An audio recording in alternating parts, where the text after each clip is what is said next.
পরে যখন রাস্তা দিয়ে আসছিলাম তখন একটা জিনিস কামড়ালো, তবে গেল, তারপর ব্যথা করছিল, তারপর ঘরে এসে বাপিকে বললাম, তখন নিয়ে এলো এখানে। নমস্কার। শ্রীমেধা 9 বছর বয়স। আমাদের কাছে তার বাবা হঠাৎ করে নিয়ে আসেন সন্ধেবেলায় যে তার পায়ে কিছু একটা কামড়েছে এবং সেখানে খুব ব্যথা করছে। হিস্ট্রিটা এরকম দিয়েছিল যে সে পার্কে খেলতে গিয়েছিল, পার্কে খেলতে যাওয়ার পরে সেখানে জুতো খুলে সুমেধা খেলছিল শ্রীমেধা, এবং সে যখন আবার ফিরে এসে জুতোটা পরে হঠাৎ তার মনে হয় পায়ে কিছু একটা কামড়াচ্ছে এবং সে সেটাকে জুতোটা খুলে ঝাড়ে এবং ঝাড়তে গেলে দেখে যে একটা ছোট্ট মতো কিছু একটা এসের মতন এঁকে বেঁকে চলে গেল, এবং তার যে ব্যথার শুরু হয় সেই জায়গাতে সেখানে একটা ছোট্ট স্ক্র্যাচ মার্ক ছিল। আস্তে আস্তে জায়গাটি ফুলছে এবং ব্যথাটি কিন্তু উপর দিকে উঠছে। আচ্ছা, তোমার কি হয়েছিল বলো তো? আমি জুতোটা খুলে খেলছিলাম, তারপরে জুতোটা খুলে কোথায় খেলছিলে? আমি পার্কে খেলছিলাম। তারপরে পার্কে গিয়েছিলে তুমি? পার্কে গিয়ে জুতোটা খুলে খেলছিলে? হ্যাঁ।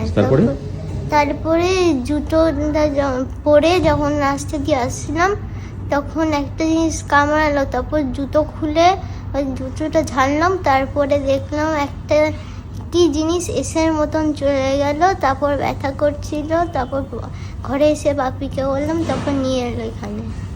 আচ্ছা, এই ছিল হিস্ট্রি। আমরা তাকে অ্যাডমিট করি কারণ আননোন বাইটে আমাদের ভয় থাকে যে স্নেক বাইট কিনা এবং সেটা পয়জনাস স্নেক বাইট কিনা।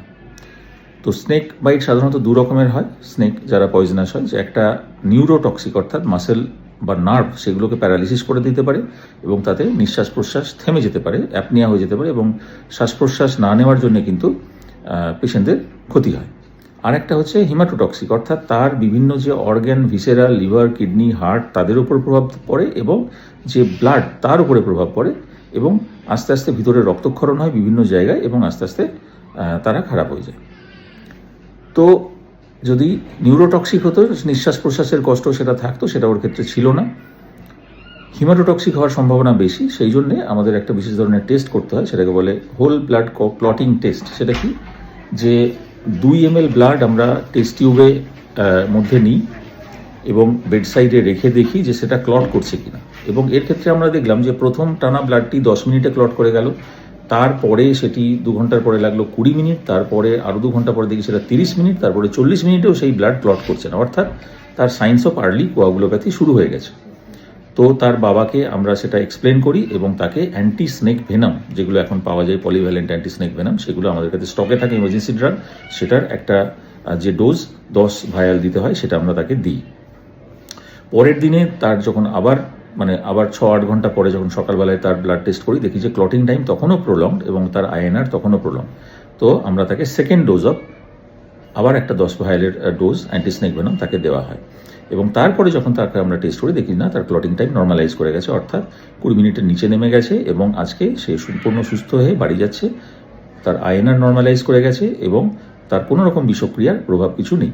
তো এক্ষেত্রে মেসেজ একটাই, যে এই যে জুতো পরার আগে সেটা কিন্তু বড়দের ঝেড়ে দেওয়া উচিত, বাচ্চাদেরকে জুতো পরতে দেওয়ার আগে নিজেদেরও সেটা সাবধানতা অবলম্বন করা উচিত।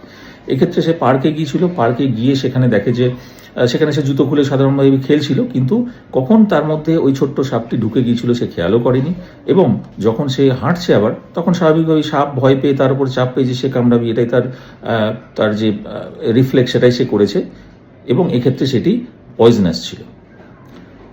তো কোনো রকম আননোন বাইট হলে সেটা সঙ্গে সঙ্গে আপনারা কাছাকাছি যে চিকিৎসক তার শরণাপন্ন হন, এবং আপনারা চাইলে এই দুটো জিনিস বলেই দিলাম, যে তার যদি নিঃশ্বাস নিতে পারছে না, হাত পা ঝিমিয়ে যাচ্ছে, মাসেল উইক হয়ে যাচ্ছে, সেটা খেয়াল রাখতে হয়, তাহলেও সেটি পয়জনাস।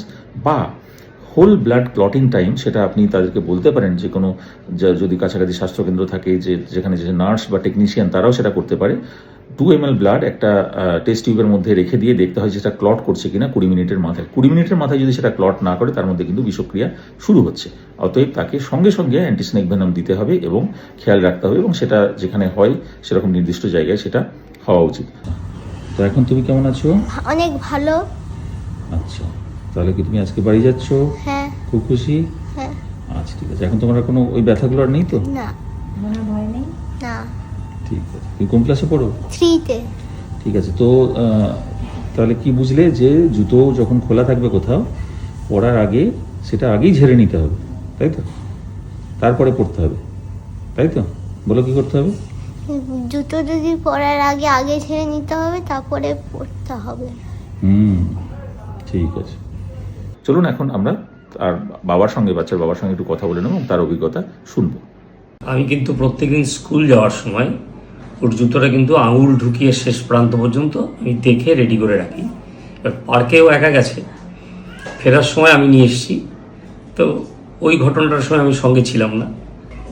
তো এক্ষেত্রে ও কামড়ানোর পরে পরই আপনাকে বলেছিল যে ও কিছু একটা কামড়ে? হ্যাঁ, ও বললো কামড়েছে এবং একটা এরকম চলে গেল, নড়ে নড়ে চলে গেল। নড়ে চলে গেল। সেটা যে বিশাল বড় তাও না, না, একদম ছোট্ট ছোট্ট। ছোট্ট। আর একটা জিনিস, যেটা কালার সাপ, ওরাও কিন্তু খুব অন্ধকারের মধ্যে ওদের সাইজ বড় হয় না। কালাশ কিন্তু খুব ডেঞ্জারাস স্নেক, সাধারণত মানুষের বালিশের নিচেও থাকে। ওরা বাইট করে আবার বালিশের নিচে চলে যায়।